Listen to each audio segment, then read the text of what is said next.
Welcome to the bold analysis, ladies and gentlemen. I want to say thank you very much for your support in this channel.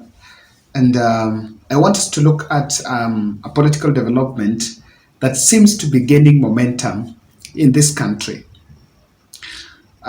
Today, I followed the service that Kenya Kwanza held in Tharaka Nithi. And I've also listened to what Nairobi governor is saying.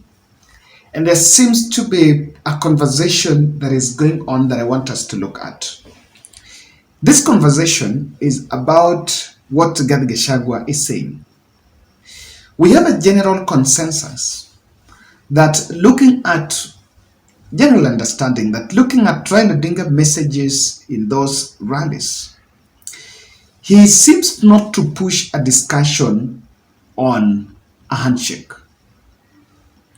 And the messaging is more on what should be done for the people of Kenya, and the others is about the future of our electoral system.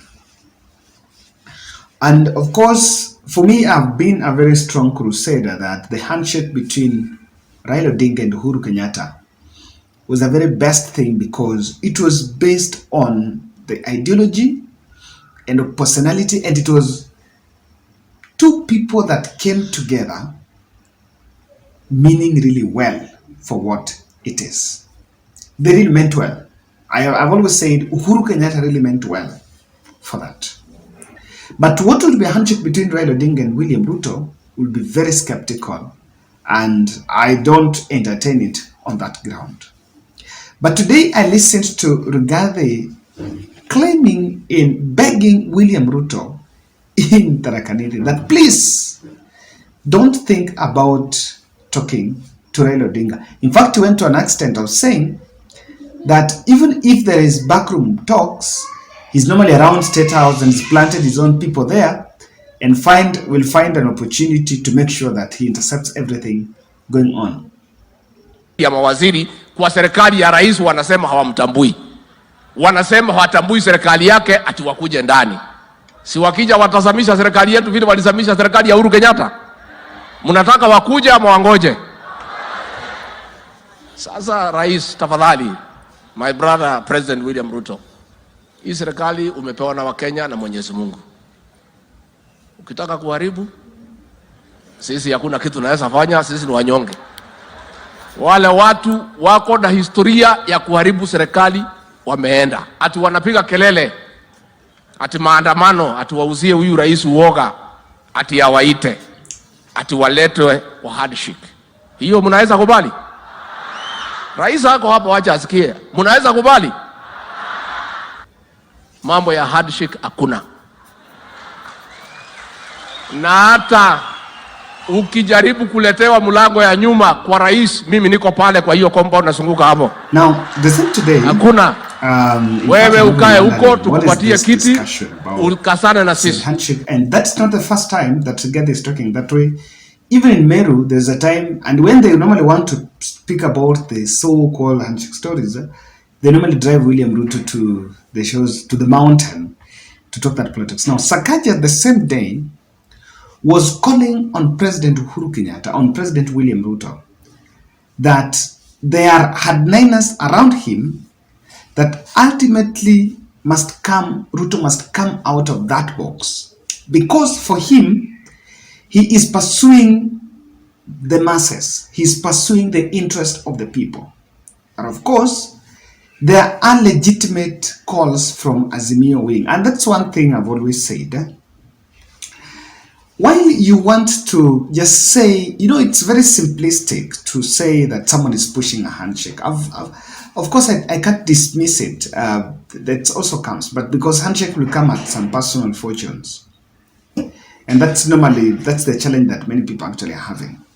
But then, are there things that Azimio leaders are saying that are making sense? We need to ask ourselves those questions. I listened to an interview by Jemo and Jiggy, Sunday Nation. That story is in Sunday Nation. And he was saying that he is willing to join Raila Odinga on the issue of IBC. He singled out that one on the issue of IBC. Because we need to streamline our elections moving forward. What is making it difficult for us to acknowledge that we need some consensus moving forward? I don't think it will be fair to go to, there is no problem. It's not about even breaking the law, but we just need to have a consensus. Even behind the scene, we know that president have the powers to, the process of electing that really requires, it's a process that is in part of it. But don't you think that it's also about time we have a discussion about our electoral system?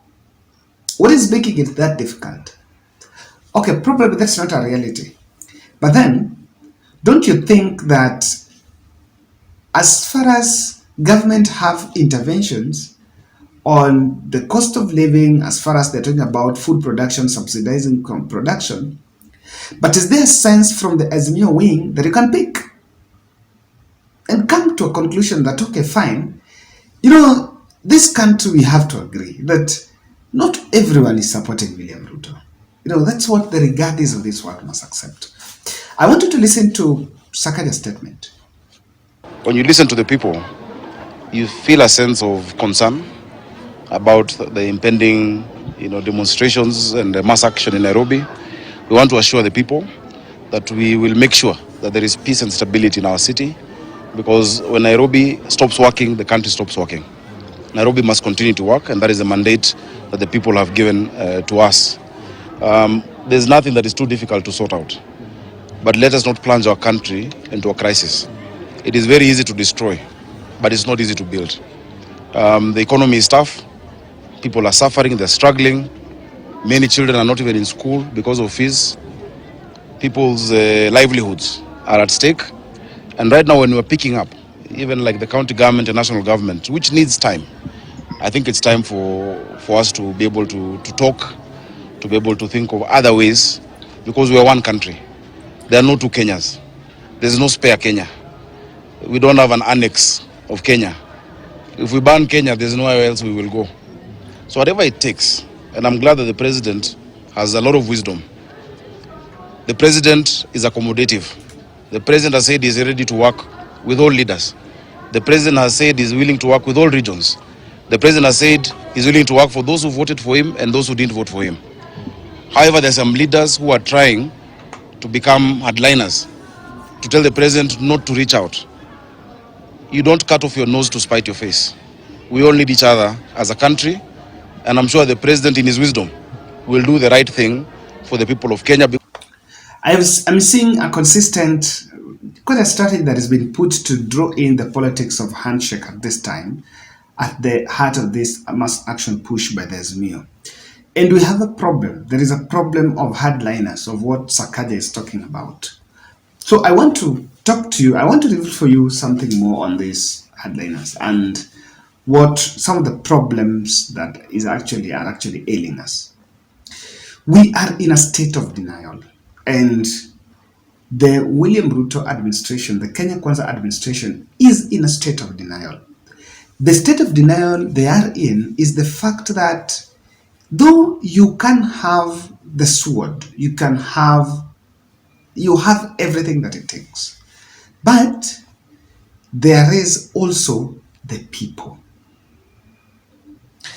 Behind closed doors, you can be convinced and say that, okay, Raila Odinga is pushing a personal fortune mission. But you must acknowledge that at the end of the day, the masses are involved. Even if someone is saying that they're talking behind the scenes, there are talks for people to meet in the boardrooms and so and so. But you must acknowledge that unlike them who are just thinking about the boardroom aspect, the intelligence team and everyone else must see and is actually seeing that Raila is engaging the population. And it can reach a time when you can even remove Raila Odinga from the context and it still makes sense of what the population feel. I don't think even engaging Raila here is the solution. The solution here is address a couple of, there are 9 demands there. You want to tell me out of those 9, all of them are not making sense? No. Guys, this is the problem with the hardliners that Sakaja is talking about. They're not thinking beyond their regions. And to say it as it is, William Ruto hardliners are not from Rift Valley. They're not from Musalia Mudavadi camp. William Ruto hardliners come from Mount Kenya. And they're not many. Someone 1 or 2, starting with publicly the second in command. Rigathi is on record saying he will not support. And do you know why? I'm not saying that it's bad to engage, and it's not even about engaging. There are these people that have set a dismissive, and I can tell you, in Nakuru we saw when Natembeya spoke about what President Ruto need to do, he was told, don't advise President, we know everything. The hardliners see Raila Odinga as when Raila Odinga gets down with William Ruto and things settle, then they will see a revival of former President Uhuru Muigai Kenyatta. And you know when former President Uhuru Muigai Kenyatta, because one thing you need to know here is there is a high likelihood that in case of a ceasefire, the person that might be at the center of that ceasefire is Uhuru Muigai Kenyatta. Now, they don't want to see Uhuru in the picture. That's the problem. That when you see Uhuru in the picture, my kingpinship or succession takes action. We must open our eyes that this country is not about a region. It's not, I think Mtaani said that we need leadership, we now don't need politics. But what people are doing is actually just politics. Very ridiculous approach. I saw today, Rigathi alitoa list. Alitoa list tarakadithi, list hivi, akaanza kusoma this, so and so and so have been appointed by the president. So these are president people from Tharaka-Nithi. And in the midst of that list, he even called the governor. Nikashindwa. When William Ruto appointed governor was elected by the people of Tharaka. And Azimio did not even have a strong candidate there to battle it out with Muthoni Njuki. So he's saying that governor is a governor under courtesy of President William Ruto. Politics, pure politics. Now, Ruto is feeling the pressure of advisors. I told you, and I analyzed in my in a video here about security split, that those who are telling President that you cannot despise Raila Odinga and you cannot despise the Azimio team. You cannot dismiss them. They are unpredictable and you don't know what it portends. In reality, it may not be, you can sugarcoat it and try to make them look at it, it's a bit inconsequential. There are members of his advisors that are telling him that, look here, you need to think outside the box. Now, Ruto is feeling that pressure, and their leaders that are seeing a crisis is coming. But some are not. So the Rigathis are the ones that are just creating firewalls. In fact, they're just putting William Ruto in a dilemma. But you need just to dismiss everything Raila Odinga is saying. And the reason why Rigathis are talking that way is because they know very well that Ruto is feeling the pressure now. Creating a political path to galvanize their voting blocks, it's something that was here. But this is what President Ruto must do. Just put the 2027 politics, nyuma kidogo. Put it on hold even for some 2 years. It's still too early. We are in 2023. Election can be in 2027.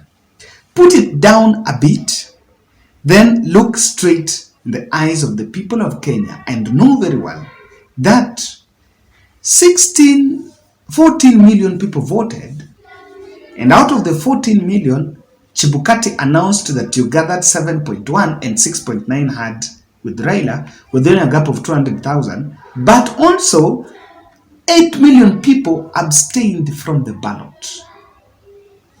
I can tell you, those who are telling President that you must do everything in the context of looking for votes in 2027, including not listening to Azimio, because if you give Azimio leader audience, if you listen to what the opposition are saying, you're going to give them credit, or you're going to give them some undue credit. The team that are saying that are rightfully so within their rights. But you need to put politics on hold. Uhuru Kenyatta did that. Uhuru Kenyatta did that. Even though in the second time, we know very well that Uhuru was supporting Raila. But you didn't see Uhuru in the campaign trail. Even he went the very last minutes. But huko nyuma hata hakuwa. The BBA, Raila did the BBA process mostly with his team. Raila went through the BBA process himself. So we need to put politics aside.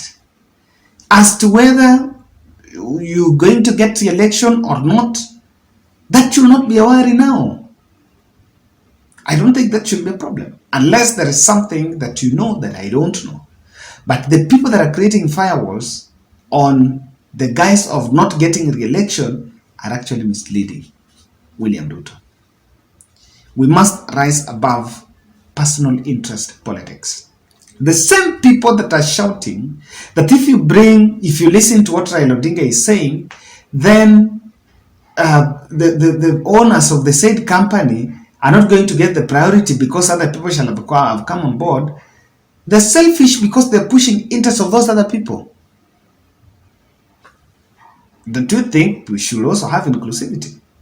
Let's meet in the next analysis.